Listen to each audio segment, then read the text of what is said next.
now, but maybe it's facing some technical problem or something, but shortly he will be there. Okay, thank you. Thank you.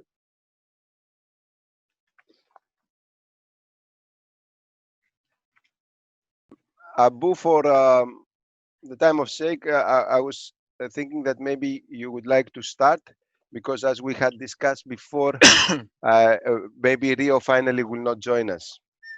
Okay. Yes, we're starting now. I will start the broadcast, but please, like, all the panelists, open their cameras so that they can be shown. Yes, please. Thank you so much. So I'm starting now. 3, 2, 1. We're live. Okay, thank you. Good afternoon or good morning, depending on where from where are we connected. Ladies and gentlemen, welcome to this webinar on COVID-19 implication of water management in megacities. So this is a second of a series of webinars we have been organizing on the implication of COVID-19 in water management within the megacities. So for this webinar, we are lucky. We have this meeting is being recorded. We have 5 cities, representatives of 5 cities are connected. Cities are Cairo, Istanbul, Lima, Mexico, and Sao Paulo. And we expect that probably Rio de Janeiro will be also represented later on. So the main objective of the webinar is really to share lessons learned, to share experience on how cities, mega cities have been addressing the challenges related to water management within the context of COVID-19. And in that sense, we are very lucky and we are very grateful to have all those experts and policymakers dealing with the issue of providing water in cities to share their experience and how they have been addressing the issue of water management within the context of COVID-19. It seems that majority of those cities for today are still continuing addressing the issue of COVID-19. So they will explain to us how they have been doing it. And later on also we'll have discussion on what will be the post-COVID-19 strategy. So thank you very much for coming. We are very grateful for your for accepting to be a member of the panel. And also I would like to thank all those who are connected. They can share their experience with us. So we have a small segment of open ceremony. And I'm very pleased to introduce a prominent and a passionate scientist, Dr. Shamila Ner-Bedwell, who is our Assistant Director General for Natural Resources here at UNESCO. Shamila has a PhD in life science from the University of Cape Town in South Africa. And prior to joining UNESCO, she served as Director of Ozone Action Program in UNEP for 8 years, responsible for implementing the Multilateral Fund for Montreal Protocol and coordinating a network of 147 national ozone action office. So prior to that, also she has pursued a lot of research because I said she is a prominent and passionate scientist. She had career in what you call here Institut Pasteur, is well known worldwide, and also in MIT University Park in Boston, in the US, and also at University Paris 5 as Director of Research, and lastly also at INSERM as first-class Director of Research. She has published in numerous scientific journals, and also she's a co-inventor of several patents. So let's listen to Shamila. Shamila, you have the floor.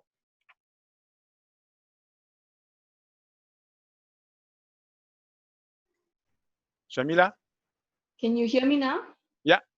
Yeah, thank you very much, Abu. And thank you for welcoming me to this webinar.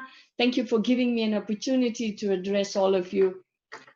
Dear colleagues, esteemed guests, ladies and gentlemen, dear partners, dear experts from across the world, good morning, good afternoon, good evening to you. Firstly, I would like to extend to you my very warm welcome to this important webinar, which is recognizing the COVID-19 implication on water management in the megacities, which you all represent.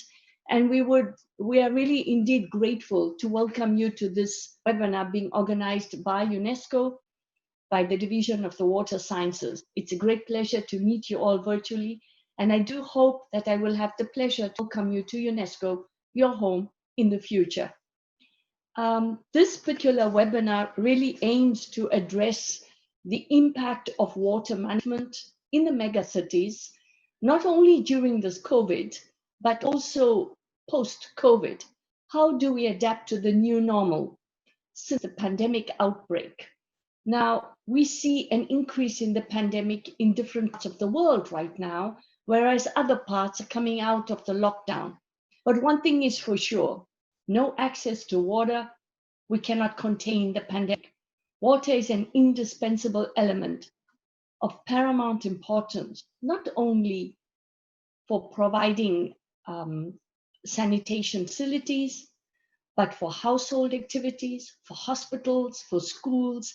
And we have seen that the role of water is playing a significant key role right now during this time of COVID-19 and managing the pandemic. I would like to share with you a few thoughts and ideas that we have actually been thinking about recently. The demands of increasing population and urbanization will further exacerbate the water stress.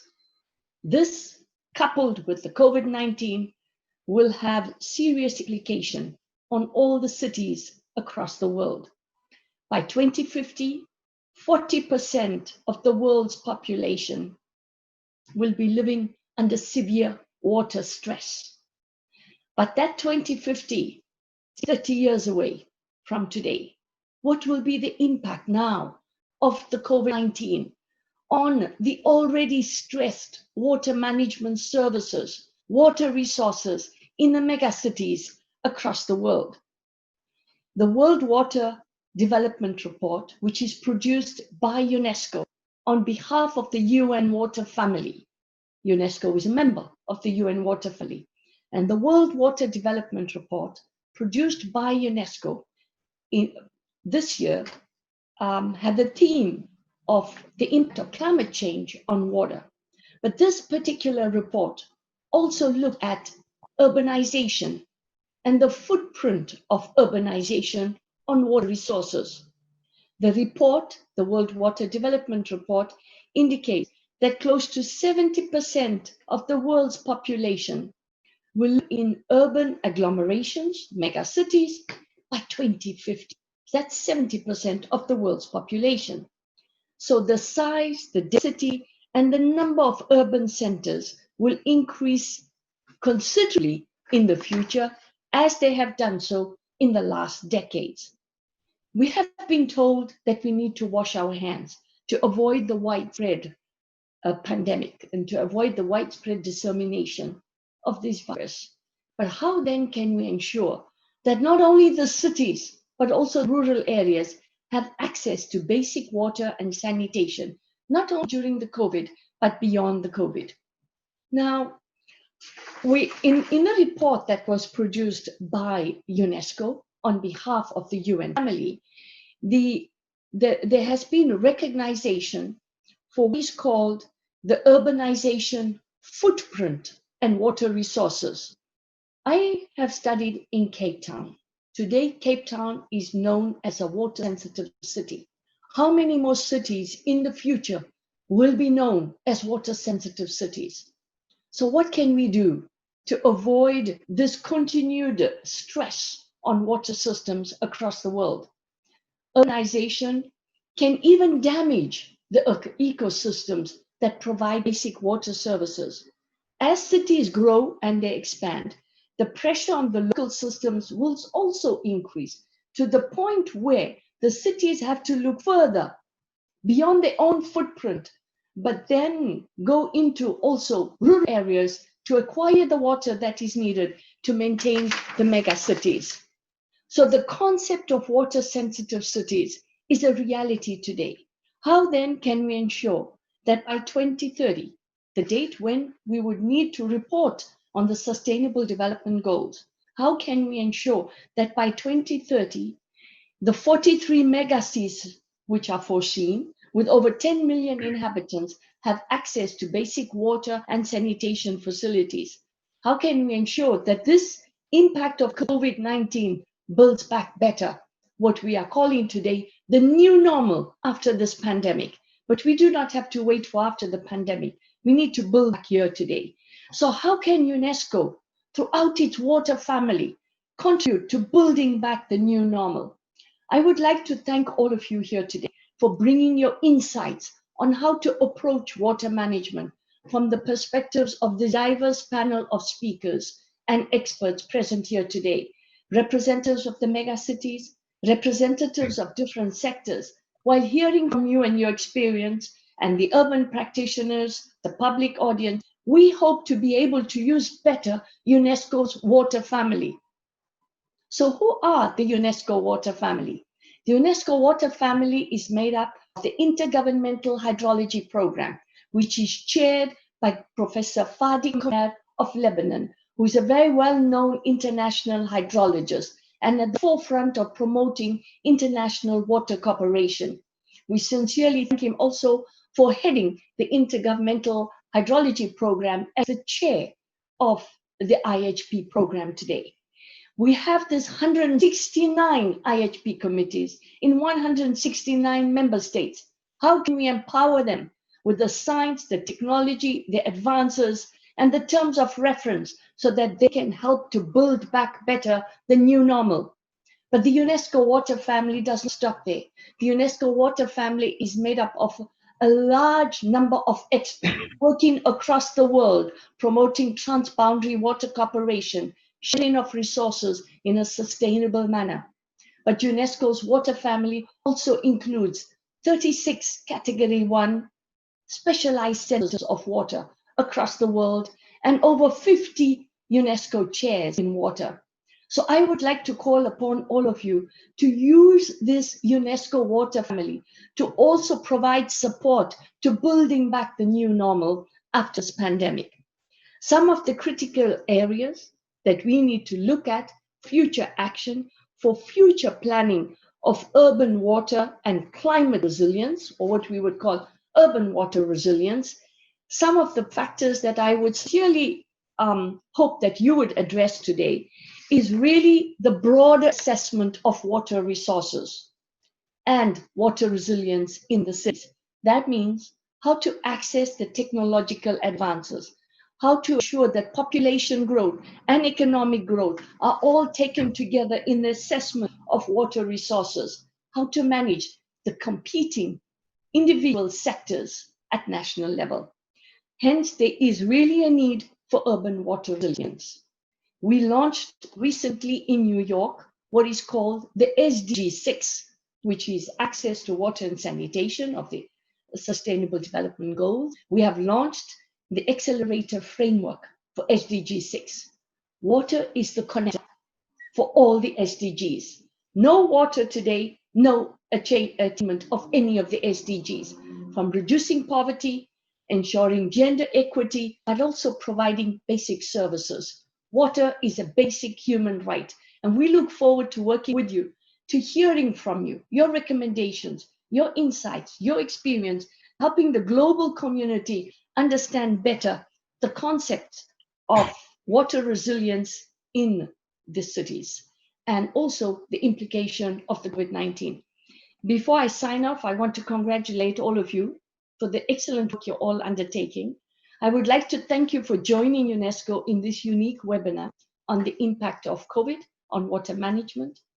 And I would like to thank you for your participation today. I also would like to thank Dr. Abu Amani, who is the Director Interim of the Division for Water here in UNESCO, and also the Secretary for the IHP program. I would like to sincerely thank Alexandros Magarakis and all the teams who have put together this excellent webinar here today. I sincerely thank you for your collaboration with UNESCO and look forward to welcoming you home to UNESCO in Paris very soon. Thank you very much. Stay safe, and thank you for all your support and good luck. Thank you. Okay, thank you very much, Shamila, for the support and also for this passionate, as I said, and inspiring message, which clearly highlighted many things, but I will highlight 3 issues. First, the numerous challenges facing cities, particularly mega cities, in addressing the water challenges. This is one of the key issues you highlighted. The second one is, how can we build back better? Because COVID-19 is a shock, but it will not be the only one. So we need to think how to build back better. And we cannot do that if you are not thinking long-term, so that we can build, as you have clearly indicated, urban resilience. We need to build resilience within cities, so that when comes next shock, like this one, the city can easily adapt. And lastly, thank you for highlighting all the expertise available within UNESCO through the UNESCO Water Family. And UNESCO stand ready to support member states of the organization and also the cities to accompany them in addressing those challenges. So thank you very much, Shamila. And we are looking forward really to continue having your support. And I know that you are very passionate about water. So we'll count on your support. So let me move to the other segments, the segment on the panel. And the panel, we have a tremendous guest, distinguished guest with us. As I said, representing 5 cities. First, we have Cairo, represented by Mohamed Hassan, Executive Director of Egyptian Water and Wastewater Regulatory Agency. And also we have Isham Ghaffar, Senior International Cooperation Specialist. Istanbul is represented by Mrs. Bilge Alpashlan Koshamemi. Sorry for hashing your word, your name. Associate Professor, Department of Environmental Engineering at Marmara University in Istanbul. Then from Lima, we have Ivan Mirko Lukic, President of National Superintendencies of Sanitation Services, Water Utility Regulator in Peru. Mexico is represented by 3 guests. First, we have Enrique Lumnit, General Director of Isla Urbana of Mexico. Then we have Miss Patricia Ramirez, Sub-Director General of National Water Commission, Conagua. And then Arturo Palma, Chairman of the Board of Directors of the National Association of Water and Sanitation Companies of Mexico, and also Vice President of the Mexican Hydraulics Association. And also he has the hat of Director General of Water, Sewage and Sanitation Commission of the state of Guerrero. Then we have the Sao Paulo, represented by Tor Sad Ribeiro, Deputy Coordinator of Water and Sanitation Steering Committee of Sao Paulo, representing the office of the mayor. So I don't know if we have the colleague of Rio de Janeiro. Normally we're supposed to have 2 distinguished colleagues who are supposed to join us.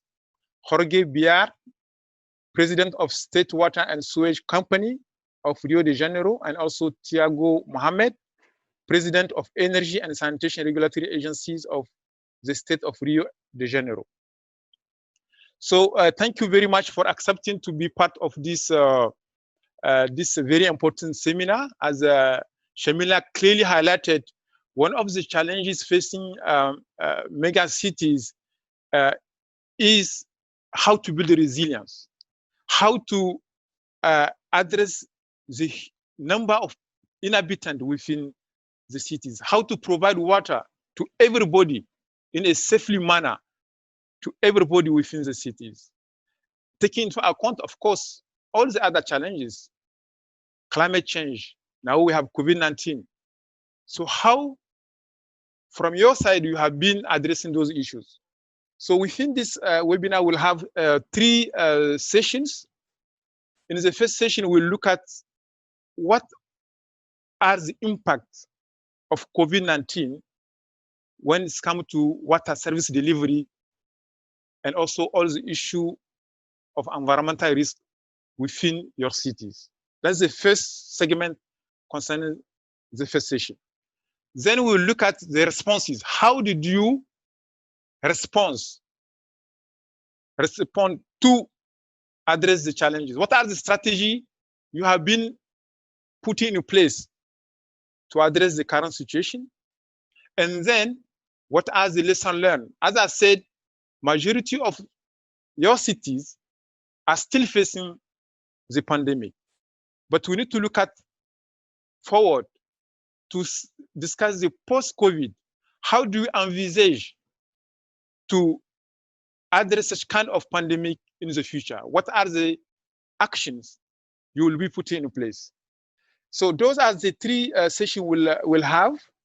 I want, before going to the first session, to remind you that we will have a short survey of 7 multiple answers questions, which will bounce up within your screen.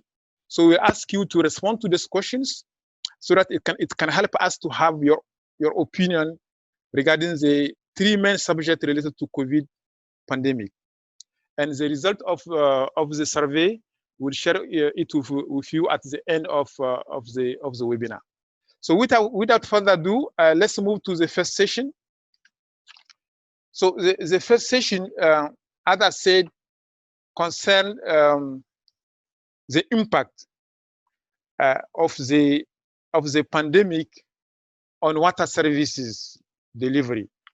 And here we don't only limit ourselves on the delivery. We need to look at what was the impact of the COVID in terms of number of people who are you able to provide water to. We need to look at also what was the impact vis-a-vis disruption of delivery of water to the people. We need to look at also what are the vulnerable groups, what are the most vulnerable people when it's come to the water access. And also we need to look at the scientific aspect.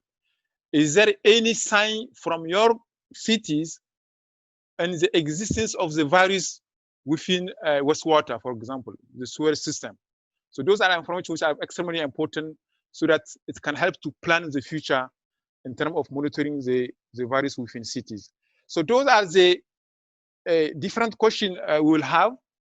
But I want to have for each cities your insight rapidly, 2-3 minutes, on what are the main impacts the COVID-19 pandemic had and continue to have when it's come to water service delivery within your cities. So let me start with Cairo. So with Cairo, I don't know who is we are supposed to have 2 persons connected, but Isham Ghaffar is connected. Isham? Yes, I am connected. Yeah, if you could provide us rapidly in 2-3 minutes, what do you think from your perspective are the main important impact COVID-19 had on service water delivery and also other environmental related risks within Cairo city? Yes, first I would like to thank you for your conference, and I would like to say the 3 challenges facing the water sector in Cairo.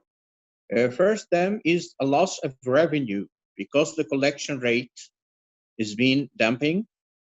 The suspension of water billing for all parts or for some parts of the population has been a common to understandable feature of a country's response to this crisis.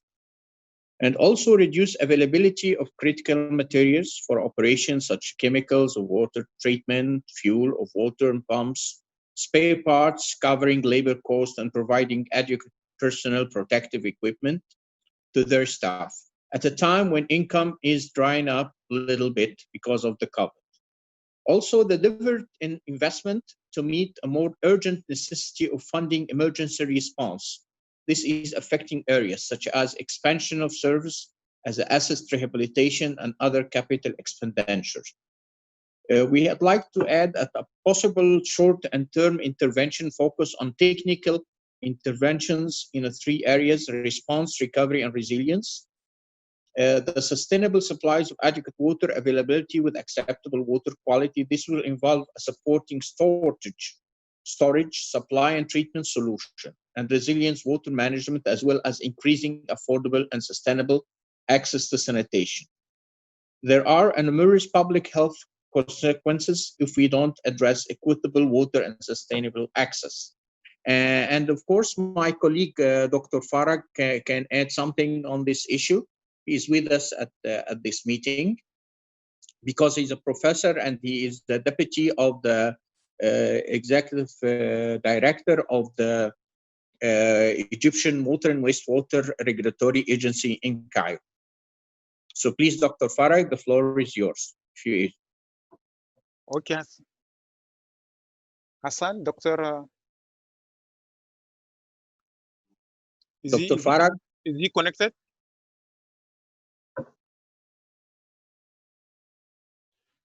If he's not connected, we can move to, because what the idea is, we are going for a first round of questions, general question, and then I will dive in on specific, precise questions. So I will come back later on. Okay. On some specific question for Cairo.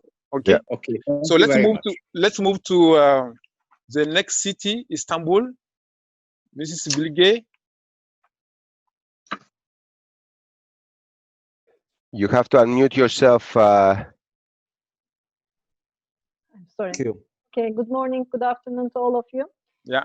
In Istanbul, we are treating about 4.5 million cubic meters water in a day, and we are supplying 15 million inhabitants every day.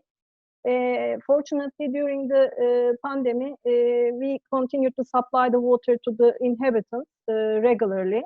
There was no any water shortage, and the Istanbul municipality, Istanbul Sewage and Water Administration works very well, and we continue to treat our drinking water regularly.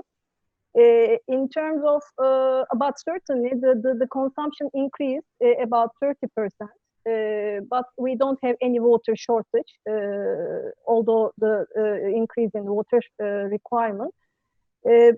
And also, Istanbul Water and Sewage Administration provided a chance to the inhabitants, especially for the ones who are under economical difficulties. For the ones who cannot pay their water bills, they provided a chance not to pay for 3 months, and they are still obtaining their water regularly and without any payments. This is a good chance for especially for the people having economical difficulties. And for the wastewater side, maybe we will talk about wastewater later. Can I continue, or we will talk about the wastewater now or later? Yeah, we'll talk later. Okay, okay. Yeah. So for the water side, this is the case in Istanbul. Okay, thank you. So let's hear about Lima. Ivan, Mirko, Lukic. Sí, muy buenos días, muy buenas tardes, dependiendo de lo que encontremos. Yes, thank you very much. Good afternoon or good morning, wherever you might find yourselves. Well, in Lima, we've been under quarantine since the 15th of March. And the main impact that we've seen has been basically because of an increase in the consumption of water by 20% in households. But it's been reduced. The consumption of water has been reduced in the productive sector, in industries and commerce. In aggregate terms, there hasn't really been an increase in production, nor have we had problems of scarcity of water. For the vulnerable groups in the city of Lima, which approximately are about 800,000 persons, of the 10 million of inhabitants that we have in Lima, well, those 800,000 have been supplied with trucks, water trucks. The most important company in Peru has been in charge of that. Another important thing is the continuity that these households, well, their consumption has increased by approximately 20%.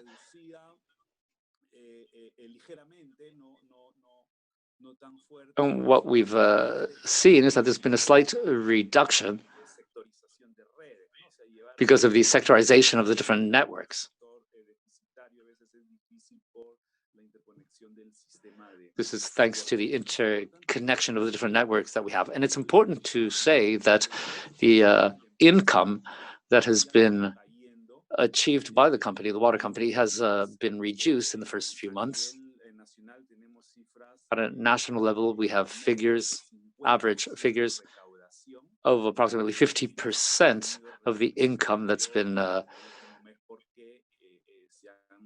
achieved. Now economic activities have restarted in this past month, but we think that income will be reduced approximately by 15% in these companies. And for the sector, this is going to be one of the main challenges, how to recover their income. And then as far as indirect impacts of this pandemic, I think that first we need to focalize on inverse migration. In other words, the return of large parts of the population that currently are living in the big cities. They're returning to the countryside, to small cities. They're increasing the demand of water in those smaller cities, which creates a stress for the services that provide water resources in these smaller cities. Furthermore, it's important to assess how it is that now an accelerated increase in production could once again put into question these systems that, to a large extent, constitute the resources, natural resources that these populations have available where they are. Okay, thank you, Ivan, for really highlighting this very challenging issue, particularly which concerns the migration. We have big cities. People are coming from suburb regions and coming to the cities, and it's put more pressure to the city in order providing the water to all. So this is really an issue which need to be look at it.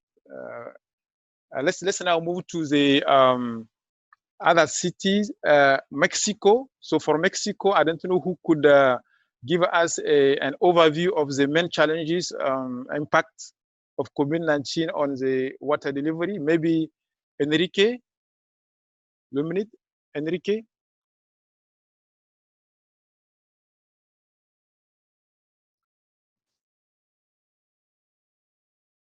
Do you have Enrique? Enrique must have disconnected. Abu, maybe Patricia. Patricia? Or Arturo could step in and give us a first impression. Okay. Patricia Ramirez? Yes, hello, good afternoon to everyone. I'm extremely grateful for the possibility of sharing our experience between different megacities. I wanted to point out that CONAGUA is the regulatory institution at a national level that's in charge of water management, and we manage national water resources, and we are the ones that provide water in mass to the different operators and to farmers.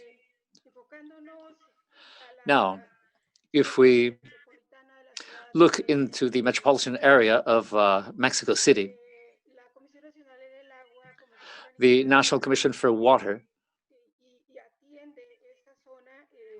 is in charge of supplying this area from water that comes from the Valle de Mexico, the Mexico Valley, which brings water in through the Cuchamala and the Plan de Acción Inmediata, which is a system of wells. And they supply water without interruption. And parts of the Cuchamala system where maintenance work was stopped in order not to stop the flow of water to the city. Afterwards, some small maintenance work was carried out, small repairs that were urgent in order to be able to continue supplying water. What we have observed is that due to the confinement, the trends in consumption have been modified. Before the work schedules, well, consumption basically occurred in working places, commerces, and now it's more in dwellings where you have higher consumption, households. Now, FACMEX, the water operator for Mexico, they've had to modify their operations. Well, because, as I say, the consumption behavior has been quite different to what was normal. And so the consequences is that FACMEX has been impacted by the reduction of income for the services they provide. And at a national level, we'd say that it's been 40 to 50% of the reduction of income for the water services that have been provided. And this has generated many problems to these different companies that operate the water system. The National Commission for Water made a series of recommendations to the providers of services in all the country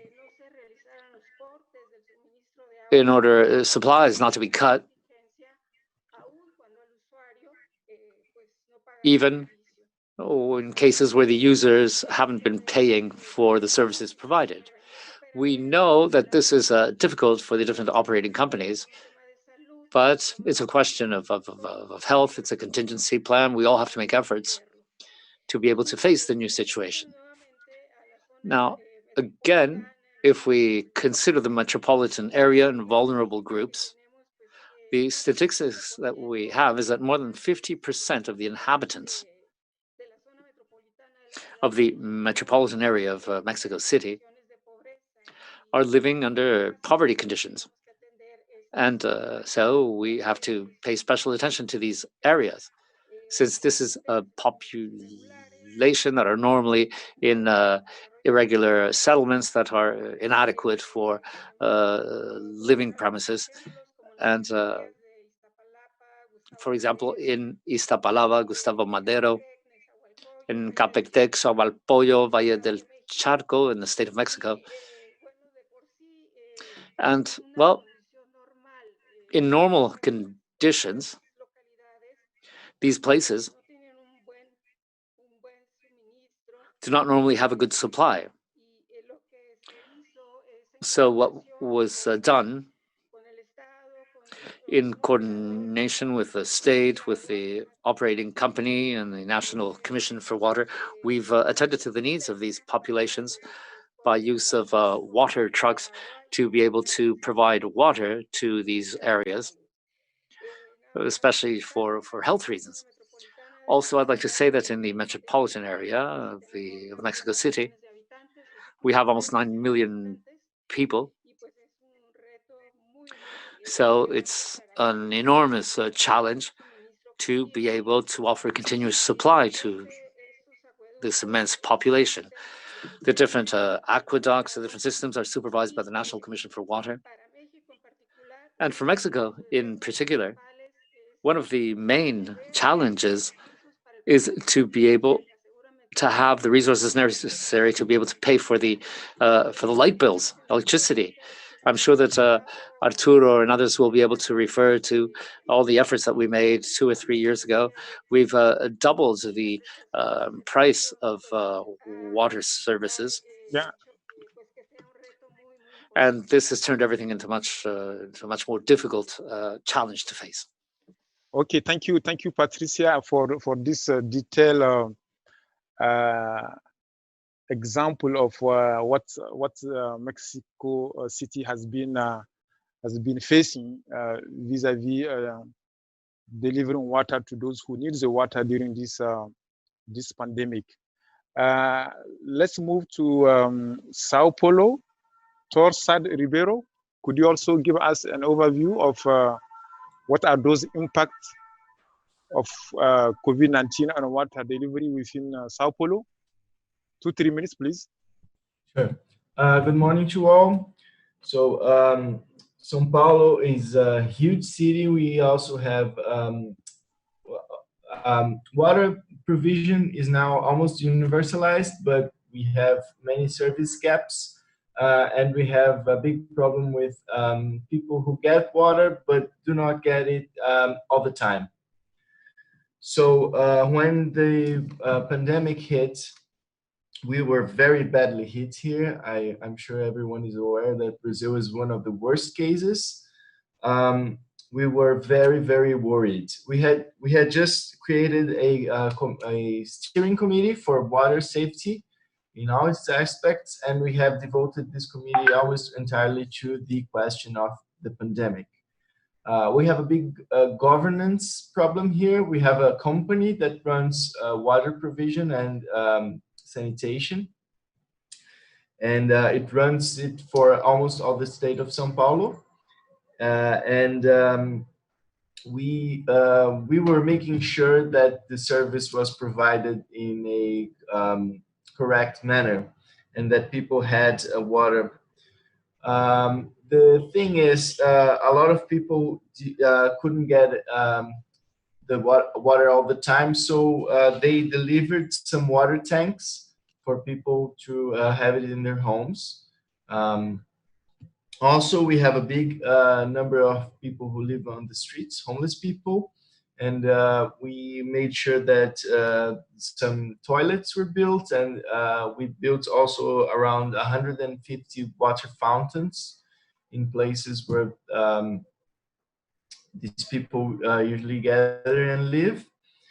But we are still very worried. As it was cited here, there is a big problem with the suspension of billing. Not all billing was suspended, but just for those who pay the social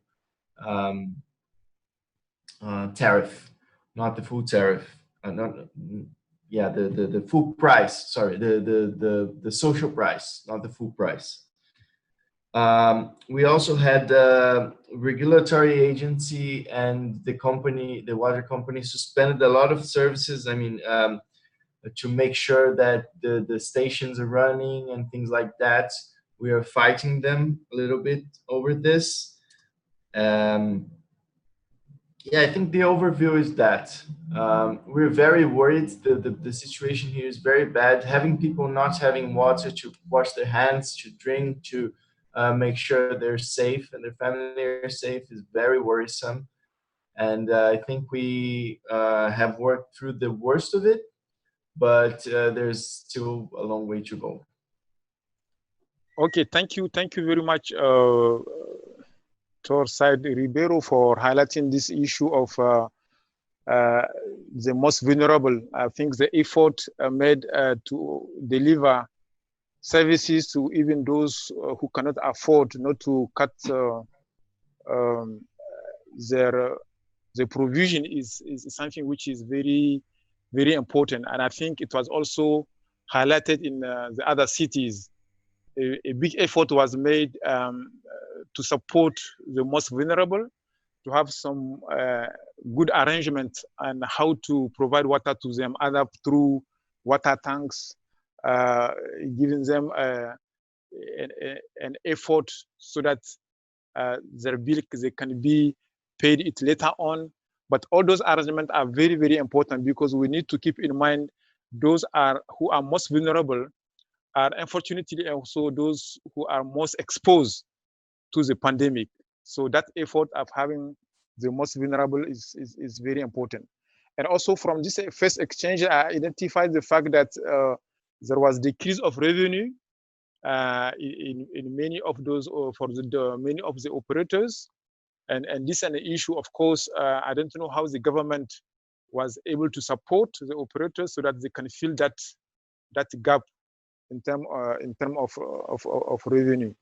The issue I now want to dive in is the issue related to wastewater. And in this case, now for this round, because of the time, I will not ask the question to each of you. I will direct the question to some of selected individuals who requested the expression of interest to address those questions. For the wastewater management, wastewater, I want to ask Ms. Bilge on how do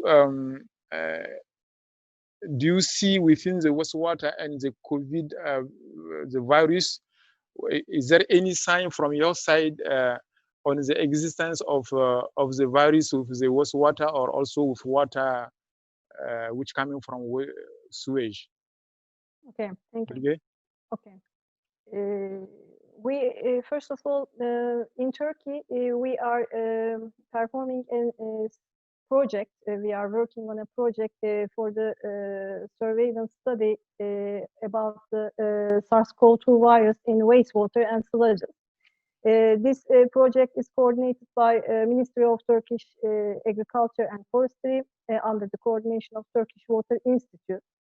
At the beginning of the pandemic, which is at the end of April for Turkey, we started to select the samples from the wastewater treatment plants of 81 cities of Turkey. We have 81 cities in Turkey.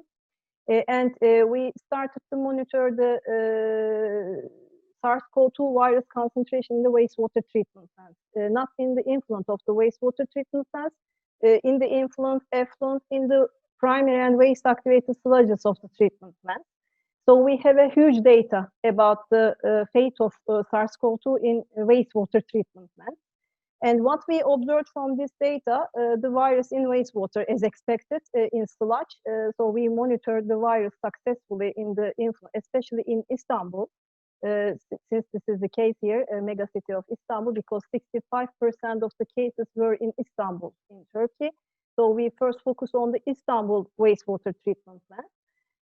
And we successfully monitored the SARS-CoV-2 in wastewater in Istanbul. And then the public was asking us, this why, okay, you observed the virus, but is there any risk of transmission of this virus from wastewater to human beings? This is the major question that we faced during the study. Hence, we performed some activity tests for the wastewater, and fortunately, it is the good news. We observed the virus inactive in the wastewater and in the sludge in Istanbul. So this is the good news for the public, and they felt themselves good since there is no risk for the transmission from wastewater, because in Istanbul, we are discharging the treated wastewater mostly to, we are using deep sea discharge, but there are some creek discharges in Istanbul as well, and these creeks are connected to the sea at the end, but there are the creek discharges. So this is the case for the wastewater in Istanbul. So we ensure that the virus is non-infectious in wastewater, but it is possible to monitor the case distribution successfully by monitoring the wastewater. I think this is very important, and there will be an early warning system. And we are still continuing to collect the samples from the Istanbul wastewater treatment plants, and the Istanbul Water and Sewerage Administration working hardly to select the samples, because Istanbul is a huge city, 15 million inhabitants, and there are 80 wastewater treatment plants. In Istanbul, we are treating 6 million cubic meter per day wastewater every day. So we are taking the samples from those treatment plants, and we are still performing the qPCR analysis every week to monitor is there any increase in the cases for Istanbul.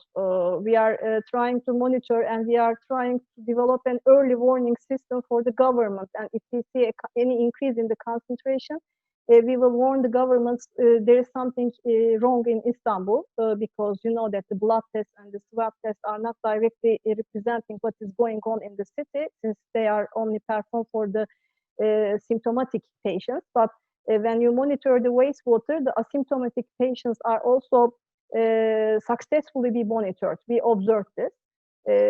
This is the case in Istanbul for the wastewater. Okay, thank you very much, Bilge, for really sharing this experience and this project going on. We'll be all eager to receive, to have the main result of this project, and also to share with the global community this experience. Thank you very much. I don't know if similar. Do you have similar initiative in Sao Paulo, Mr. Ribeiro? I'm sorry, I didn't get the question. I had an audio problem. I said, do we have a similar initiative of looking at the existence of the virus within wastewater in Sao Paulo? Thank you. Yes, we do have. We have a partnership with the University of ABC and CETESB, which is a public institution here. And they have been collecting in the sewers. Now, I think we have 7 points where they're collecting. Of course, they're all coming positive. The city is full of the virus. We're worried not to make a lot of these findings because we cannot yet model we don't know if the concentration found in the sewers tells us anything other than that the virus is present. We don't know the relation of the presence of the concentration in the sewers and how many people are infected or in which degree they're infected. So we think this will be useful in a few months, maybe when the pandemic is subsiding, and we can use it to monitor if it's coming back. But for now, it's just all positive, all positive. We're trying to get more points of testing, and then we'll be able to tell if a small territory has the virus or not. But it's a promising initiative. Okay, thank you very much, Mr. Ribeiro, for also indicating this initiative, looking at the existence of the virus with waste management, wastewater within Sao Paulo city. Now, before going to the next session, I want to dive in again on the issue of most vulnerable. You have already alluded to the most vulnerable and what highlighting the effort cities or companies made to provide water to those vulnerable. But I want to have your view on how the pandemic exacerbates the conditions of the most vulnerable. So I will ask Enrique Luminit. Is he connected? I am. Thank you. Yeah, Enrique, and the technical problems. The transformer exploded outside. Sorry. Okay, go ahead. My cell phone.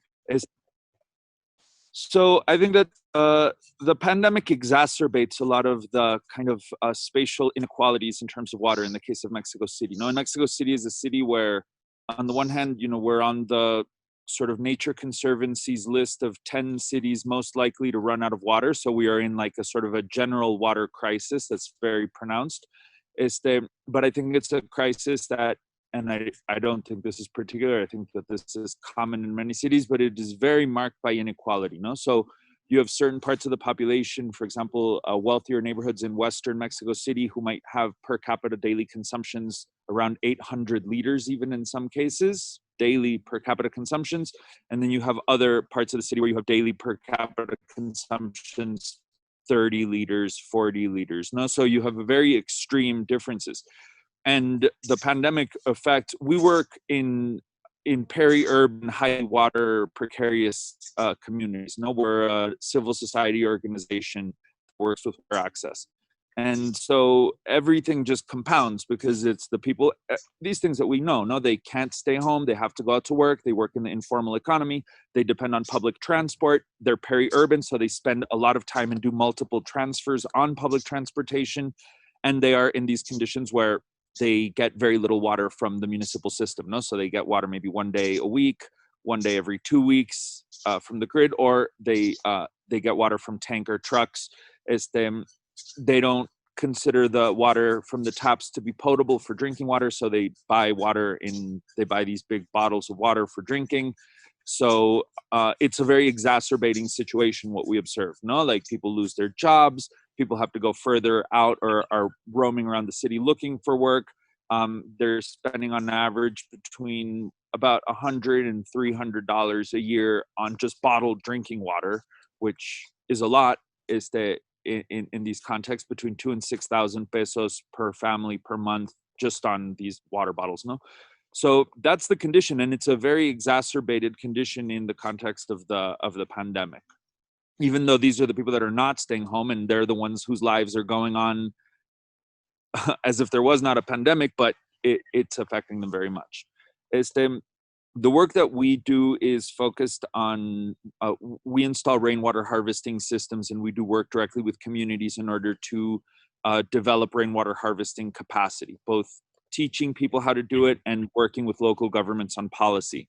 And that's been a very interesting experience because we've put up many thousands of rainwater harvesting systems. And one of the interesting things they have is they're one of the few models of water supply that you can select per house exactly where you want it. So it's highly targetable. You can put a water harvesting system exactly where you're having the hardest time supplying through conventional means. So that's been a lot of what we've been focused on right now. No, it's rainwater harvesting in schools and houses, in just going exactly to San Gregorio, Xochimilco, highest incidence of COVID and one of the lowest access of water. That's what the situation we're doing. Okay, thank you, Enrique. During the opening ceremony, the ADG Shamila alluded the fact that water is at the core of sustainable development. Water connects all the SDGs. So I would like to hear from Arturo, how do you see the role of access to safe water vis-a-vis achieving SDGs, going beyond providing water to people only within the cities? What other actions, what other elements are related to the cities for which water is essential? Arturo? Arturo is connected? Muchas gracias. Muy buenos días, buenas tardes. Yes, thank you very much. Good day to you, good afternoon, and thanks for the invitation. Well, the role that access to drinking water represents is essential. For example, in Mexico, more than 125,000 people do not have access to the grid in their homes. And at a world level, the first measure, apart from social distancing, was washing your hands, as far as hygienic measures are concerned. So also having drinking water arrive to households is essential. Not having this has important economic consequences. For example, the cost, as Enrique was saying, to buy bottled water is enormous cost. In some sections of Mexico, demand has increased up to 140%, and the people are buying bottles of water, 140% more than in the past. This is from Elena Montero, a researcher from WAP. In Mexico, Mexico is one of the greatest consumers of bottled water in the world. As to health, not only can you avoid contracting the disease through washing hands, etc., but it also reduces the appearance of other diseases. It also helps to strengthen the campaign on social distancing. Since you don't need to go fetch your water away from your home, it's less important to leave home. You don't need to leave home as much. Then there's the responsibility that all the water companies have. In NES, we have more than 600 operating bodies that bring water to more than 6 million Mexicans. Apart from bringing water to the population, we also need to bring water to hospitals and health centers that are taking care of COVID affected persons. Thank you very much for your attention. Okay, thank you very much, Arturo, for this. I think I will stop this session, but what I want to summarize for this session is we saw a variety of impact on water delivery system due to COVID-19, and I think one of the biggest concerns the loss of revenue. I think many of you highlighted the fact that in many cities they experience the loss of revenue vis-a-vis the collection of the bill. This is one message. The other also element on the impact concerns the impact on the most vulnerable. The most vulnerable were impacted, but already during your intervention, you have already provided how did you address this impact for the most vulnerable. And I think that almost all the cities made effort to accommodate those most vulnerable, to find a way to deliver water to them, either by, as I said, not cutting the provision of water for because they didn't pay the bill. They can pay the bill later on by providing water through water tanks to reach them. So for all other kinds of means, you were able to secure water to the most vulnerable. Now, also the issue of water is not only to give water to people. We have also all the environment of development within cities. Cities need to have access to water for industry, for health.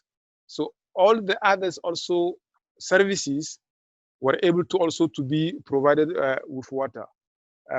So now we want to move to the next session. How your cities have been reacting or responding to those challenges? How did you address those challenges? I know that you have already started providing some of the responses, but I want to do the same to listen to each city so that we can give us a global overview of the strategy considered by the city in order to address the different challenges in responding to COVID-19. So let's start again with Cairo. Cairo, I don't know from Cairo who want to take the floor. We did not hear from yeah, hi. From Mohammed Hassan? Or yes, or yeah. Isham? No, thank Mohammed. you, Abu Amani. Okay. I am Farag Samhan on behalf of Dr. Muhammad Hassan. He has some matter, he cannot join us. Okay, so welcome. Yeah, welcome with you, and thank you for letting me the chance to join you. First of all, we regarding Cairo as the biggest city in Egypt, and it is mega city, as you said. Everybody in Cairo has access to purified water. We have the people in Cairo served with more than 12 water treatment plants, okay, with capacity ranging from 200,000 to the biggest one, which is more than 1 million cubic meter purified with water per day. We have the strategy to keep water clean and comply with the Egyptian regulation. We have multi-barrier strategy, starting from the intake or water source, controlled with the water safety plans prepared by the affiliating company and reviewed by the holding company and Minister of Health and Egyptian Water Regulatory Agency. And the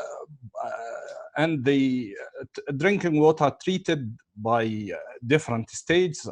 We have investigated the water and found these treatment stages like pre-chlorination, clarification, filtration, and disinfection with chlor, and keeping dose of residual chlorine to the consumer tab at least 0.5 according to the World Health Organization. So purified water, okay, is distributed for everybody in Cairo, and with the minimum chlorine concentration 0.5. This is the first point. Second point is the revenue, or the people who are not paying the bill for water. We starting a big program for the prepaid cards for water. So everybody has has to pay before using the water. And we start with, this is not applied for all Cairo. We started with the cities with high income and high level rich people, I want to say. And gradually we will move to the lower income cities. Thank you. Okay, thank you, Farad, for stepping in for Mohammed. Hassan, yeah. Hassan, On behalf of Dr. Mohammed Hassan. Okay, thank you very much. So let's move to Istanbul to have the response. What were the response, or what the city has been doing now in terms of strategy to address the challenges? Bilge? Okay, thank you. First of all, let's talk about the drinking water, because the people is asking again and again, is it safe to use the tap water during this pandemic? This is the major question that I faced during this period. As Dr. Farag said, first of all, I have to talk about the treatment plants in Istanbul. We have not only the post-chlorination, post-disinfection, we have also pre-ozonation units in Istanbul. So we are dosing first the ozone in treatment plants, and then we are chlorinating the water. Again, the concentrations are very similar. We are dosing about 5 milligrams per liter chlorine because Istanbul water network is very long. We need residual chlorine, about 0.5 minimum, but it's about 1 milligram per liter in Istanbul. Therefore, we told the public people there is no risk for the tap water, because the SARS-CoV-2 virus is an enveloped virus, and it is impossible to monitor the any SARS-CoV-2 in the effluent of the drinking water treatment plant. And also, I have to mention that in Istanbul, our wastewater treatment plants are just protecting our water dams. They were constructed in such a way that there is no risk of the cross-contamination of the water supply dams. So this is also another chance for Istanbul. And before disinfection units, we have also gravity sand filters, and this is also good for the virus removal if there is any virus cross-contamination, although it is not possible. But if there is, we are expecting about 2 log removal in the gravity filter and 2 log removal in the chlorination. So the 4 log removal is well enough for the SARS-CoV-2 if there is any cross-contamination. And I'm repeating once more, there is no risk for the Istanbul, since the wastewater treatment is working really well for the Istanbul. This is the drinking water part. For the wastewater part, the plants are working as in the case of before pandemic, but certainly the number of the staff was reduced by the Istanbul Water and Sewerage Administration, and they took the necessary precautions for the workers, especially for the ones who are working in the aeration treatment plant. I mean, if you are familiar with the wastewater treatment units, biological treatment units, there are huge aeration tanks in our wastewater treatment plants, and the mist from the diffuse aeration systems are really risky for the workers. Therefore, the İSKİ, Istanbul Sewage and Water Administration, took the necessary precautions for the treatment plant workers, especially working in the aeration part, in the biological aeration part. And also they reduced the number of the staff, and they took the other precautions which are published by the World Health Organization. This is the case in Istanbul. Thank you. Okay, thank you very much, Bilge. You raised a very important issue, because the issue of quality is very important for people, you know. When we have various people, they will ask, they will be concerned if the tap water is safe or not. So this is very important to reassure them so that they can continue drinking it, and so to keep them informed. Thank you very much. So let's hear from Lima, Ivan, Mirko Lukic. Gracias. Yeah. Bueno, yes, thank you very much. In Lima, we've lived confinement for approximately 100 days. And so that generated a loss of work. Approximately 2,300,000 people were left without a job. Let's remind ourselves that Lima is a desert region that produces half of the gross domestic product. So the first measure was to avoid cuts in the service. And that was even extended for 2 further months after the state of emergency was lifted, precisely in order to protect these persons that have lost their jobs. A second measure was to authorize that the company Sedapal can use the reserves of money that they had for investments in order to cover their operating costs that are basically linked to better equipping their staff in order to avoid the risk of contamination through COVID, and also to rehabilitate critical systems, vulnerable systems, and to avoid interruptions in the water supply. Furthermore, in order for the Sedapal company to be able to give their service through trucks to over 800,000 people that currently do not have access to the grids, the water grids, in Lima. And precisely that is the most vulnerable group of the population that lives in areas that are critical with a high risk of impact of landslides or other problems of this sort. So we offer facilities to users so that they can pay their bills. We've also done this because though it is true that during quarantine, the cuts were not allowed, but after the confinement was lifted, they had to start paying their bills. And so we allowed them to pay them in installments, up to 24 months worth of installments. And between 4 months of the consumptions that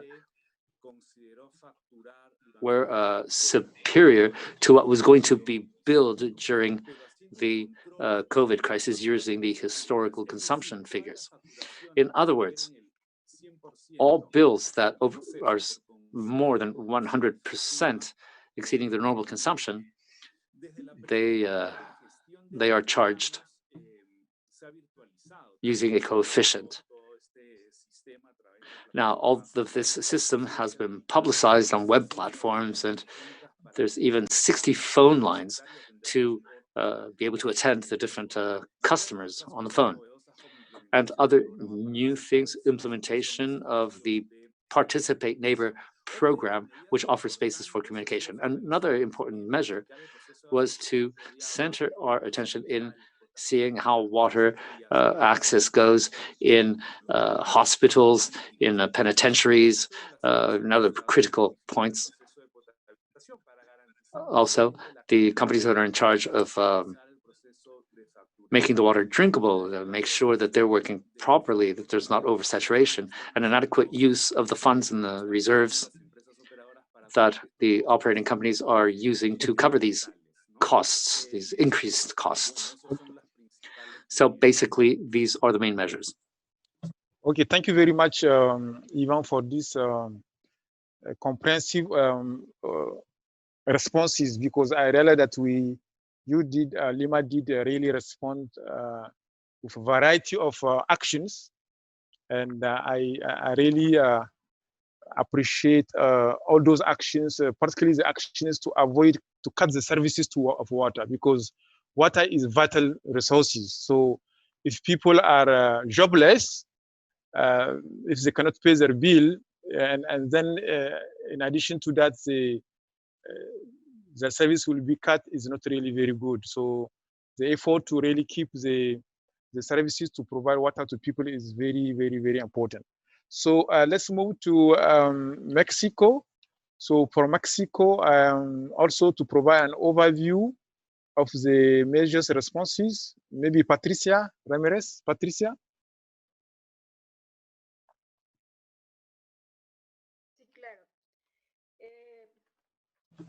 Yes, of course. Well, COVID made much more obvious all the problems or all the deficiencies that we have in different operators in all the fields of water supply. And this has forced us to carry out a coordinated work with the regulatory authorities, institutions, and well, for example, we've found alliances with the National Association of Companies for Water and Sanitation, as well as alliances with other private companies. For example, to take care of the COVID situation in areas where there's no water supply, where there aren't, the water supply doesn't arrive directly. Well, we organized reservoirs, water reservoirs for the most vulnerable parts of the population. And through Aconagua and Aneas, we started to share out the water available in those reservoirs. And there are different stations for cleaning your hands in public areas that we've organized. So we managed to get all the material that was necessary. And the different operators were the ones that put the work to have all of this up and running, these different reservoirs, etc. And we've done this all over the country. We had to find allies, and the government also participated. And also through the Mexican government, we asked the different operators to strengthen the question of chlorine and to monitor the water quality that is being given to citizens. And so we increased the minimum amount of residual chloride from 0.3 to 0.5. And so we helped them out with this with a special program that we called Clean Water, Decent Water. And we offered them resources in order to be able to fulfill these requirements and thus ensure the quality of water that our citizens are receiving. So, well, we did this as quickly as possible, trying to avoid bureaucracy, paperwork wherever possible, or red tape, and yet fulfilling the law and the rules that are applicable. And well, from all of this, we reached an agreement with the Mexican government to establish extraordinary transitional measures to guarantee the provision of water to households for domestic use. That means that if a given municipality does not have sufficient water resources because of the increase in consumption of water, well, with this agreement that we've reached, we can temporarily, in order to face these emergencies, we can reduce water supplies to another sectors that are not as important, in order to guarantee the supply of water to the citizens, to people. And I think that that is something that is very important that we've done. And there was another decree that was published already last year before COVID appeared. Already back then, we were catering to the sectors that are priority for us, indigenous communities. We had already published a decree about this. So all of this has allowed us to guarantee, especially the volumes available to these communities. So this was based on the increase of demand, and that way they have sufficient supplies to overcome this emergency. And I would also like to point out the support that we've had from ANEAS, the National Commission for Water and Sanitation. We've worked close with them, and there we've received information. We've received different information from different services, and we're still looking for support. And through federal programs, as I said in my first intervention, the question of electricity is a difficult problem for us and for the different operators. So there too, we're trying to find together, we're trying to organize things with the institutions, especially the National Commission for Electricity, the National Treasury, so that we can go back to an adequate tariff for energy, so that we can guarantee drinkable water to all our citizens. That's all. Thank you. Thank you, Patricia, for this comprehensive overview of the responses from Mexico cities. I think we are running out of time, so I want to ask also Torsad Ribeiro.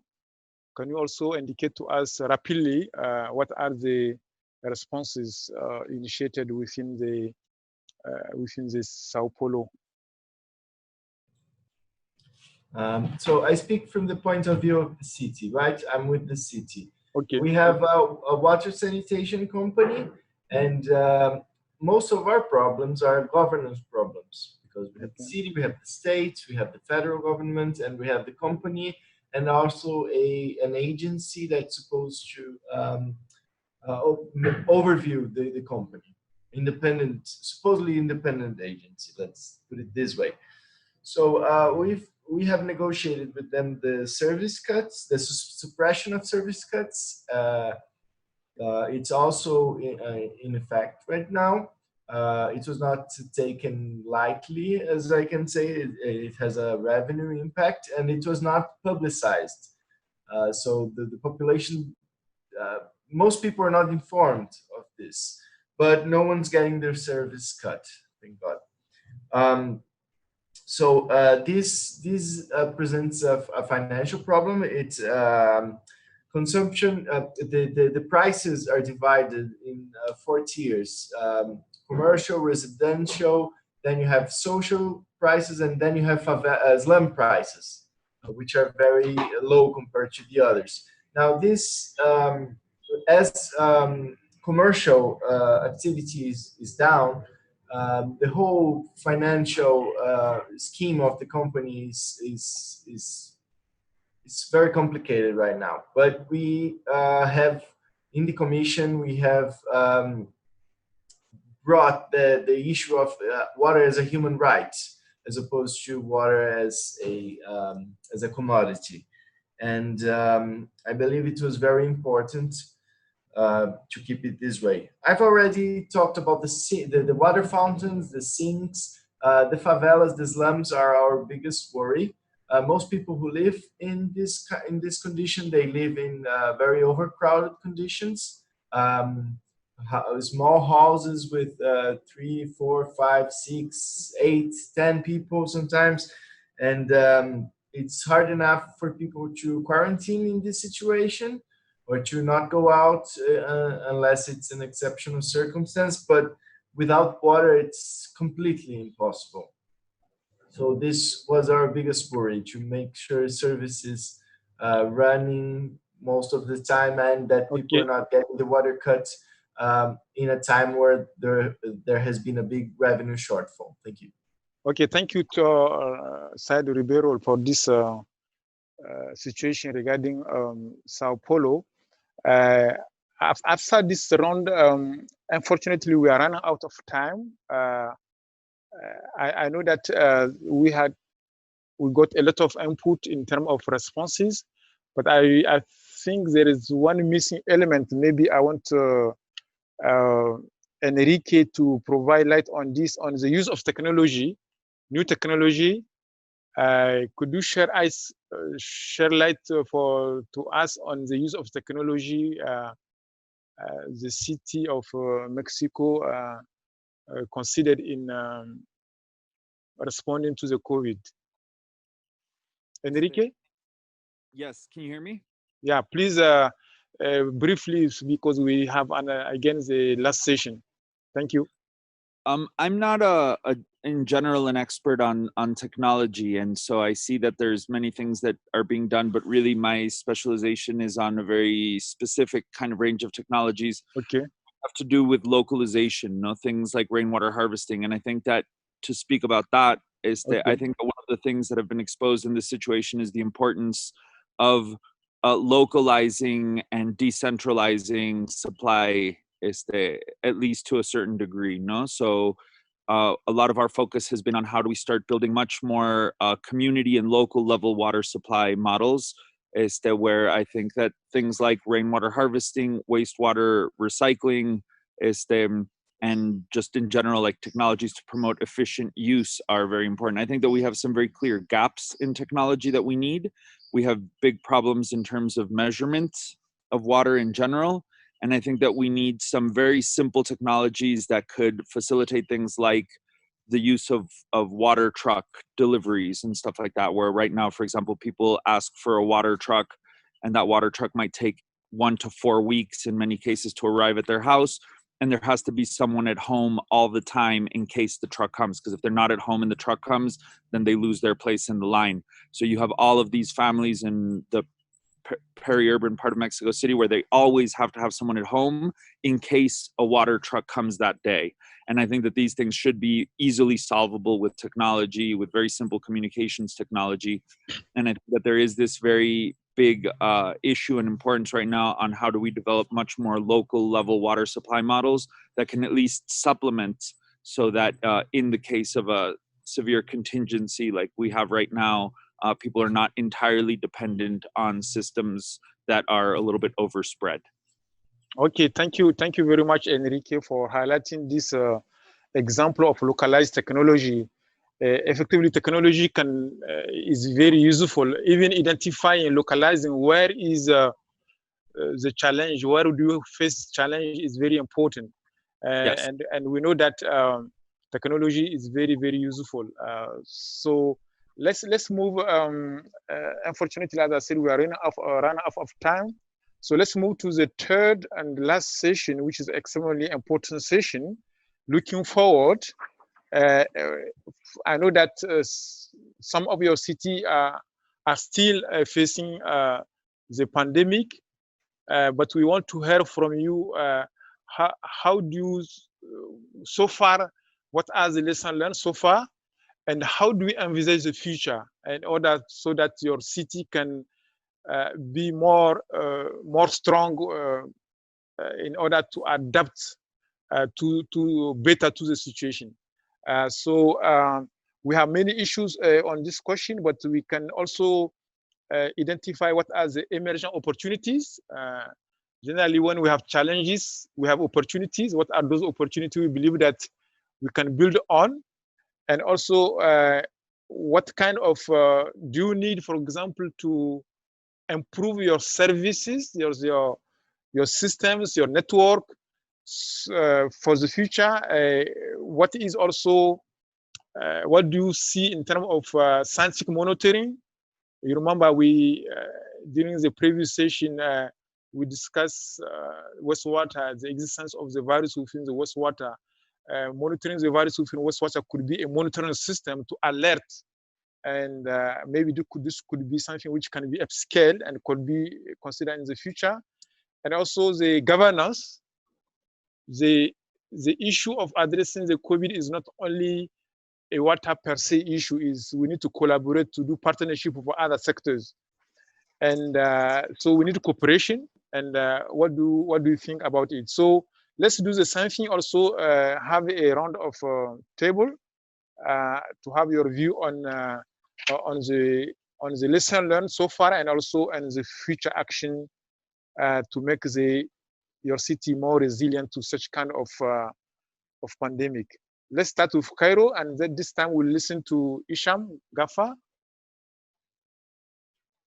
Isham? Is Isham connected? Isham is not connected, so let's listen to Farah. Yeah, I can join you for. Okay. Yeah. Go ahead, Farah. Good. The first point, as known before and published, that the COVID-19 is not transmitted by water, especially the treated water, either by ozone or by chlorine or any disinfectant. So the challenge is to keep the people working in the water treatment plants. They should take the precaution to protect themselves and from the transmission of COVID-19. This is the first point. Second one, regarding the disinfection carried out in the treatment, in the drinking water treatment, it is enough to disinfect or kill any bacterial pathogen or viral pathogen in addition to COVID-19. So the treatment processes is enough to kill both of them or any pathogens. Thank you. Okay, thank you for this, and let's move to Istanbul city, Mrs. Bilge. Okay, thank you. I think the important lesson that we learned from this pandemic is the cooperation.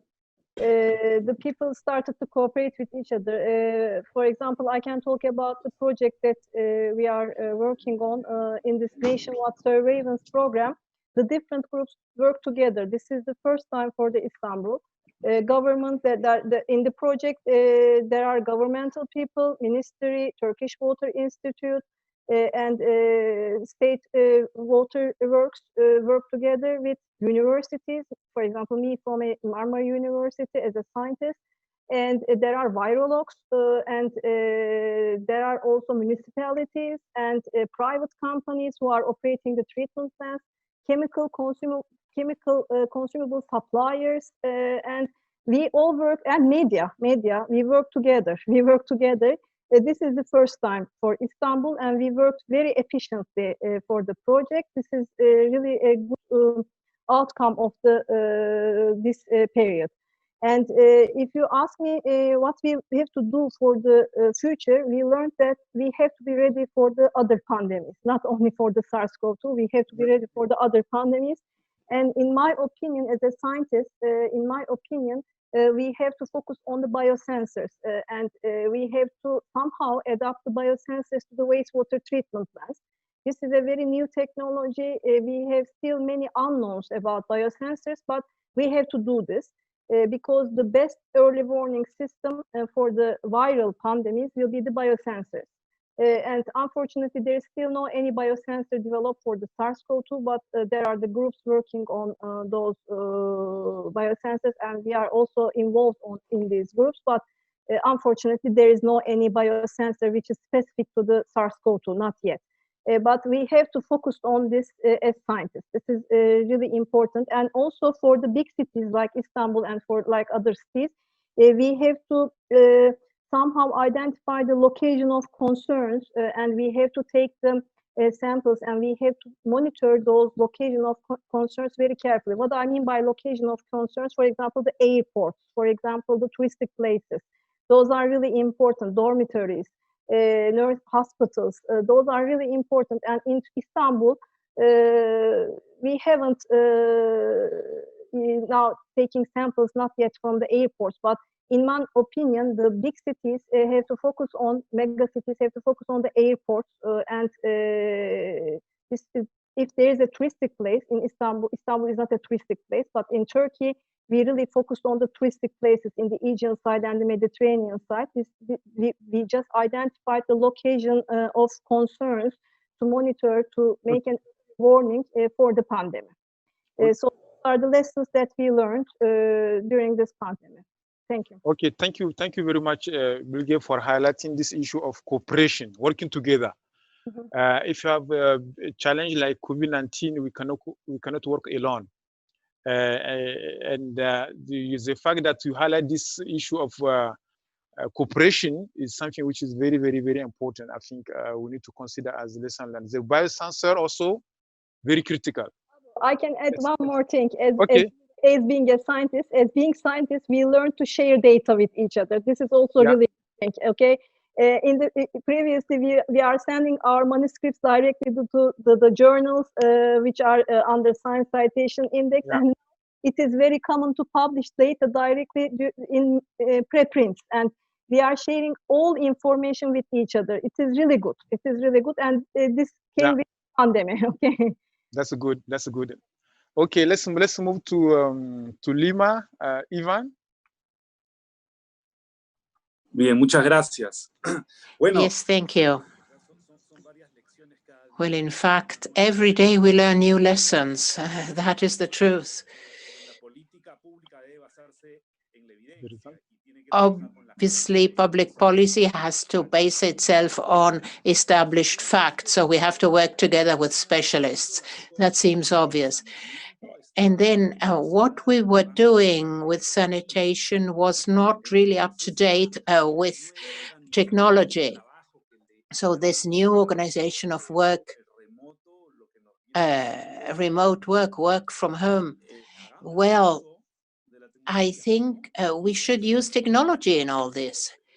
And in the case of Peru and our company, we have remote mechanisms to establish dialogues, which is what we need, so that local authorities can participate, users and service providers, which is much more efficient when trying to find out where the problem lies and get access to health services, to sanitation services, to education services. And for the first time, we recognize that there are two big inequalities, and health care, education, and sanitations are dependent on and also determine economic policy.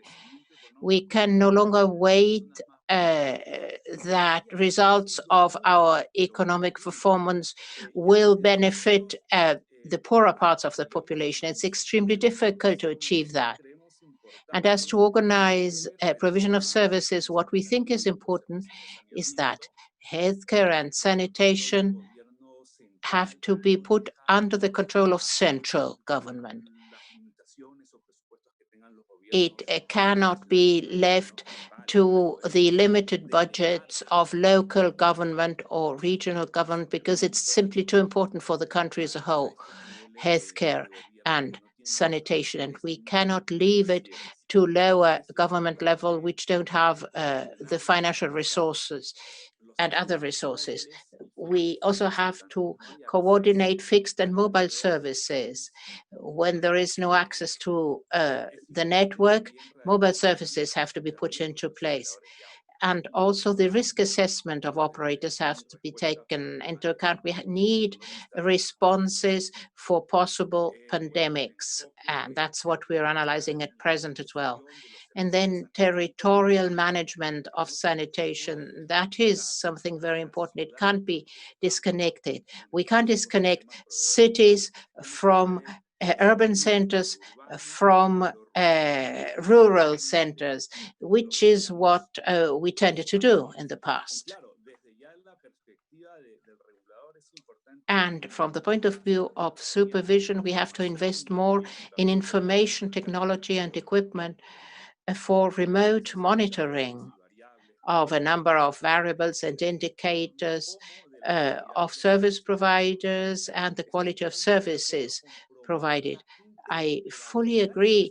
We have to further interoperability of information systems. We need reliable and up-to-date information so that all stakeholders can make the right decisions. This can't be separated in black boxes, which are not up-to-date with technology. It can't be done manually anymore. Measurements have to be promoted, and of course, agreements with international organizations. The lessons we learned, like what we're talking about today, have to be shared so as to understand what everyone does in his or her own country to establish best practices. And then platforms, remote platforms for citizens' participation, that's important and much more important than it used to be. Thanks. Okay, thank you very much, Ivan, for highlighting all those very, very important actions for improving the delivery. I think you clearly highlighted this issue of sanitation, which is very critical for you. It has to be at central government level because of its importance. The risk assessment of operators need to be assessed regularly so that they can provide appropriate delivery services to those who they have to deliver, and then also the technology and the monitoring. This is very, very critical. So let's also now listen to Mexico City. I don't know if Patricia allow me to give the floor to Archiro, or it will be Patricia who will Archiro.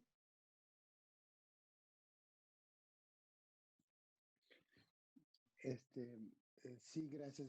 La pregunta sería acerca de lo del impacto económico en la... Well, yes, the question was on the economic impact that this issue has.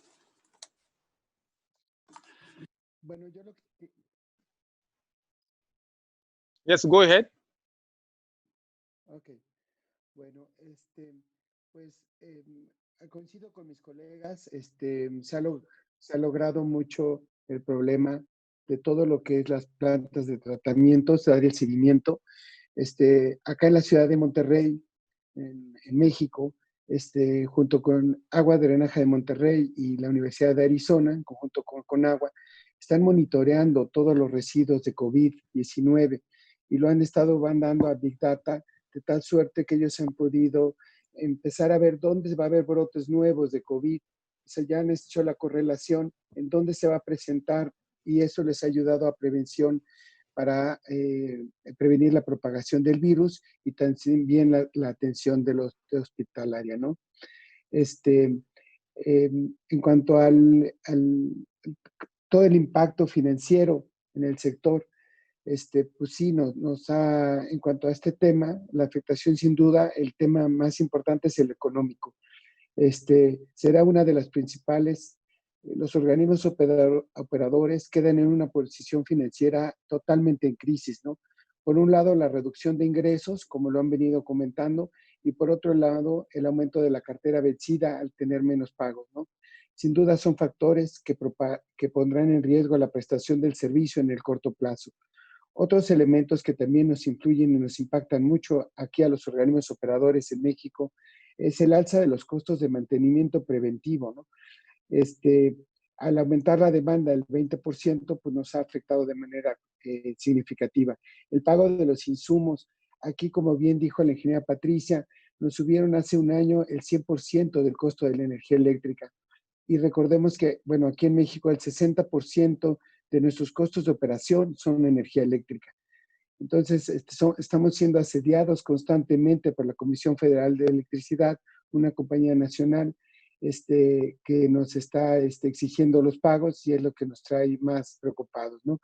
Obviamente el pago de las nóminas, el pago de las horas extras, del personal operativo, debido a que mucha gente por condiciones de edad de más de 60 años o que tienen alguna condición en su corazón o hipertensión, no se pueden presentar a trabajar, estamos pagando horas extras.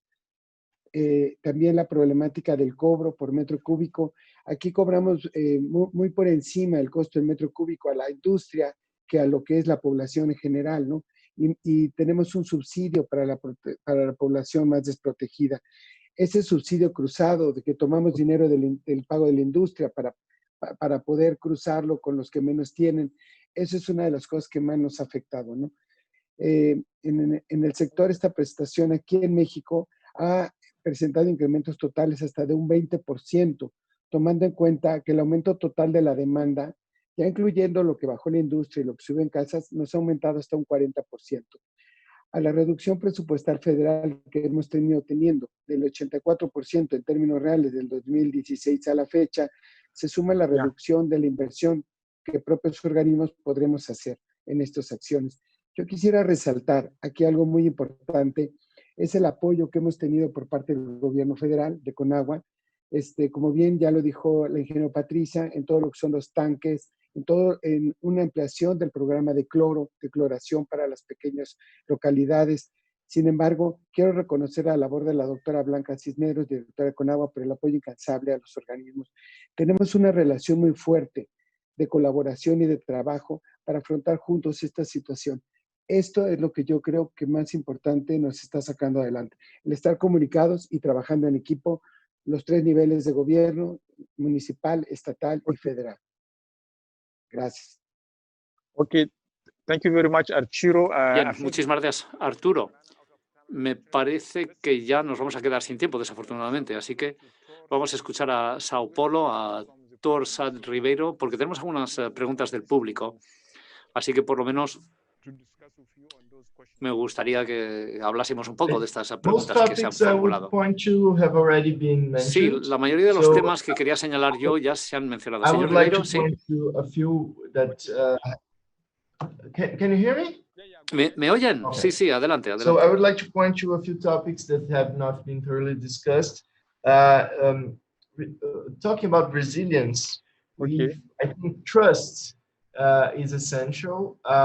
Consumers in this natural monopoly that is sanitation have often cannot trust, right? So the water quality may be subject to oscillations. Responsiveness of the company can be good, might be bad, is often bad. So I believe empowering the consumer to complain, to trust that his concerns will be met, that a complaint will be followed through is very important, and it's very hard to do.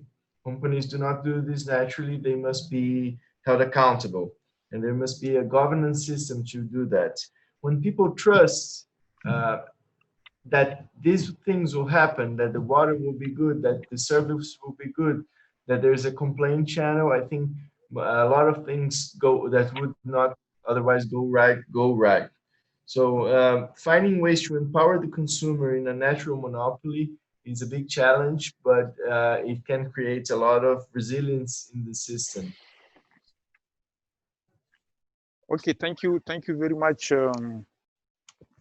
Ribeiro, for this input. As I said, we are running out of time, so we will not have time to go in details of the sub-questions, but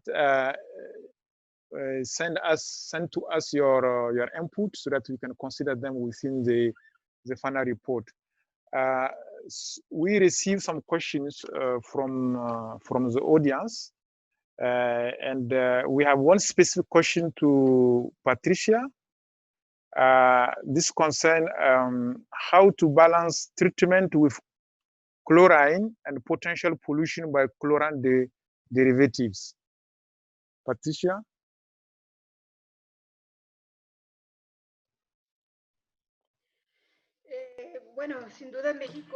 Well, no doubt in Mexico we have a big problem.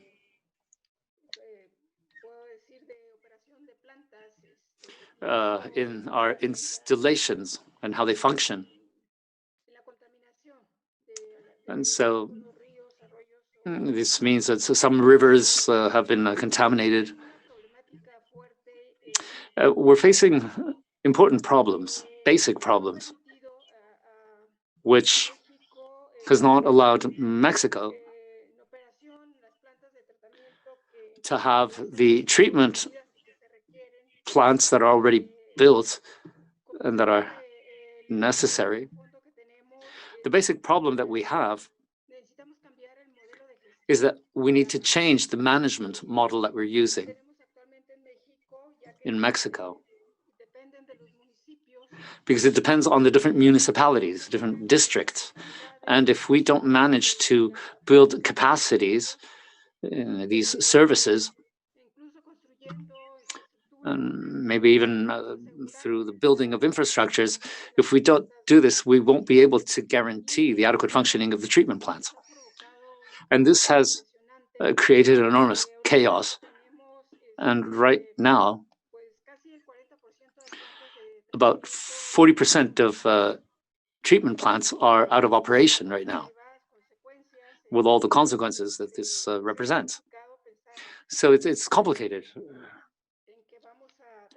It's complicated to see how we can manage to balance things out. As long as we don't change the basics, management that is done by the different companies and entities, we're having great problems with this. And even with the efficiency of the different organisms, we've have losses at a national level. We've lost almost 50% of the water that is supplied is lost. So we really have to go back to basics to be able to solve all of these problems that we have. Okay, thank you very much, Patricia, for this response. We have other responses, questions which are more general, but I want to group them, and I want to address the question related to the presence or not of COVID, the virus in wastewater. I want to address the question to Bilge. So the question is the following: what happened in a situation where wastewater is recycled for domestic consumption if it is true that coronavirus has been isolated in wastewater? That's the question. And the related question is there any possibility to transmit COVID from wastewater concentration when it gets dissolved to freshwater source? Okay. Yeah. Okay. To the first question, first of all, if the wastewater is used for the, I think the question is related with the reuse of the wastewater, and mostly treated wastewater is used for the irrigation purposes. And this is also the case in Turkey, in some cities. In Istanbul, we are not widely using for irrigation purposes, but we have one plant in Istanbul which is also used for the irrigation purposes. What we are doing, if you are using water, treated wastewater for irrigation purposes, you have to definitely disinfect the wastewater, because the SARS-CoV-2 is not the only virus in wastewater. First of all, we have to remember this. There are many viruses in wastewater, even more, even there are viruses which are very resistant to disinfection. For example, hepatitis and rota, they are very resistant to disinfection. So if you are aiming to use the treated wastewater for irrigation purposes, you have to disinfect this. And if you will disinfect the wastewater, then you have to definitely apply filtration before disinfection. This is a must. Otherwise, the disinfection efficiency is decreasing significantly. So don't consider any disinfection without filtration. This is what can I say for the reuse purposes. So I cannot tell that, okay, we found the virus inactive in the effluent, so don't apply any disinfection. No, I cannot tell this, because there are some viruses which may be active in the effluent of wastewater, still active, because there are non-enveloped viruses in wastewater as well, which are very resistant, and they can stay very long time in the wastewater active. But for the SARS-CoV-2, I can tell that it is there is no risk, almost no risk, for the transmission of the SARS-CoV-2 through the wastewater because of its structure. It is an enveloped virus, and it is very unresistant. And our tests, which we performed, active inactive tests. What I mean by active inactive tests, maybe I have to explain this. We just performed a microbiological test, which took about 3 weeks. And we just monitored, is there any virus growth in wastewater? And we saw that it is inactive. So what we are monitoring is in qPCR test, it's not the active RNA, it is an inactive RNA particles, okay? So in my opinion, as a scientist, there is no risk of the transmission of SARS-CoV-2, but the other viruses still dangerous, and we have infect, okay? Okay, thank you very much, Bilge, for this, for clarifying the situation of possibility or not of transmission of COVID-19 from wastewater to the water for consumption. So we have other questions related to financial aspect, and that's one I will merge them and ask eventually Ivan to respond. So the question is, does your cities made any financial support to vulnerable people who work on daily basis and lost their jobs through the crisis, and if yes, for how long? Ivan? Sí, bien. Efectivamente, Well, yes, thank you very much. Well, indeed, the government has provided for the for giving out bonds during the month of May, and these bonds are still being given. As I said before, 50% of workers have lost their job, and if we consider that 70% of the workers are working in the informal economy, low productivity, low salaries, and in many cases, they're self-employed. So the government continues with these programs, and they also have programs to finance micro companies, because these small and micro companies, after 100 days inactive, they've lost all their capital. So there's quite an effort being undertaken by the government to be able to cover these needs in order to reactivate the economy. Okay, thank you very much for this this answer. The other also question related to finance, I think that one I will direct it to Mr. Ribeiro from Sao Paulo, is how the water tariff is calculated in your city. Does it consider willingness to pay or only income level of beneficiaries, consumers?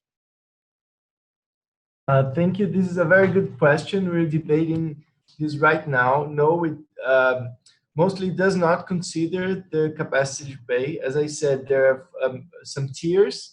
So people who live in slums do pay the smallest tariff, and then there is a social tariff, social price, sorry. But we have a big problem with the social pricing, because it depends on someone having living in a small house, being unemployed, or having a small income, and it's very difficult to ascertain. So we aim to change that. But we are also studying mean to calculate different capacity to pay of consumers. We believe it would be good going forward, but this will only be done in the next 4 years, I believe. Okay, thank you very much. The two remaining questions concern the education aspect, education campaign, and also the issue of monitoring of water resources during the pandemic. Maybe I will direct this question to Cairo Farah. Let me read to you the question. Are you able to monitor your water resources during this pandemic? If yes, how are you conducting the monitoring? Are you using remote sensing? No, we didn't use remote sensing, but we have checkpoints all over. Regarding, first of all, I should explain, we have resources for drinking water, underground water or surface water. The surface water, I mean exactly the River Nile. Along the River Nile from south to north, we have checkpoints from the Ministry of Water Resources. These checkpoints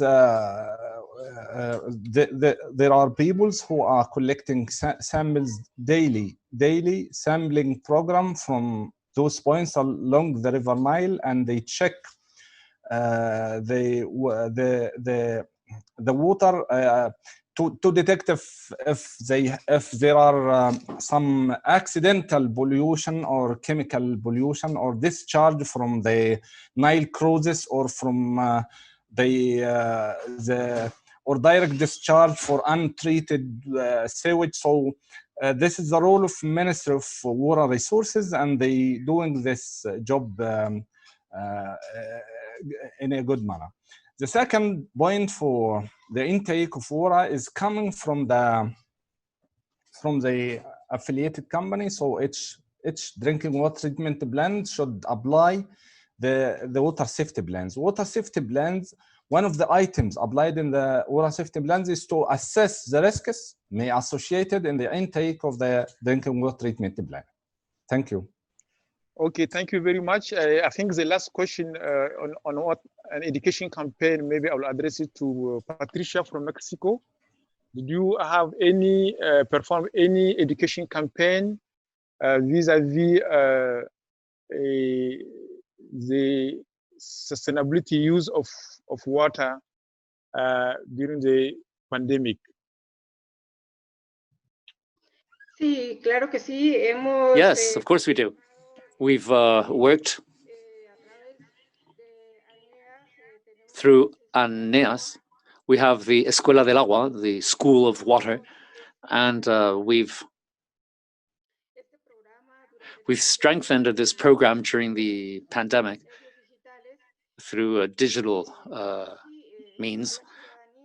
And normally we have these programs on water culture, which were strengthened during this period.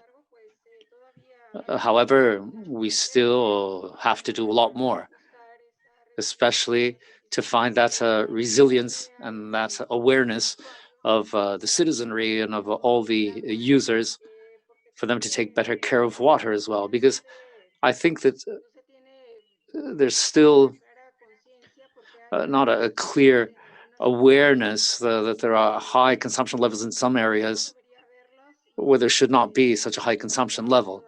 And so we still have a lot of work to do. And also within the different operating companies, we also need to work a lot as regards the efficiencies of these bodies. Unfortunately, I insist that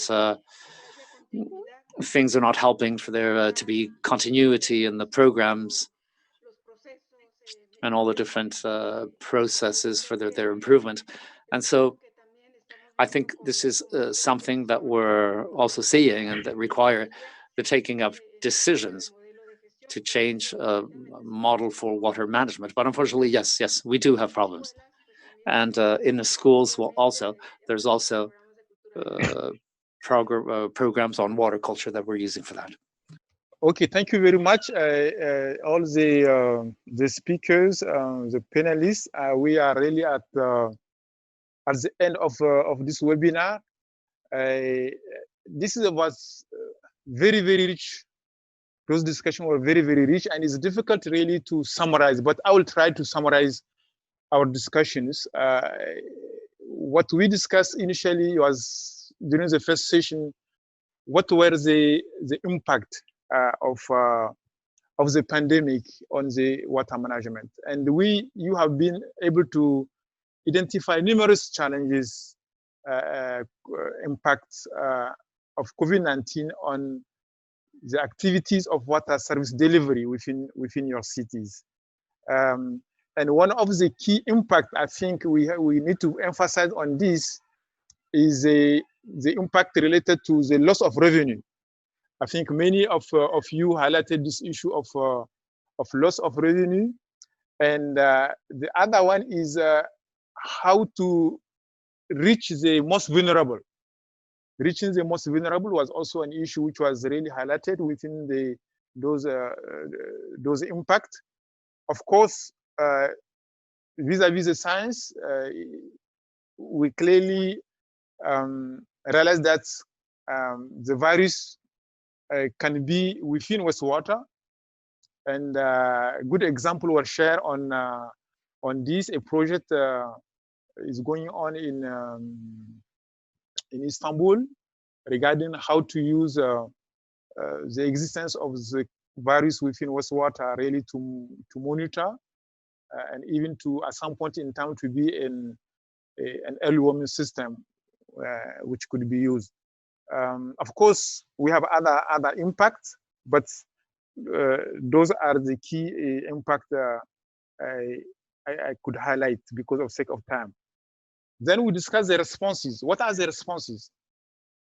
Variety of responses were provided by the cities.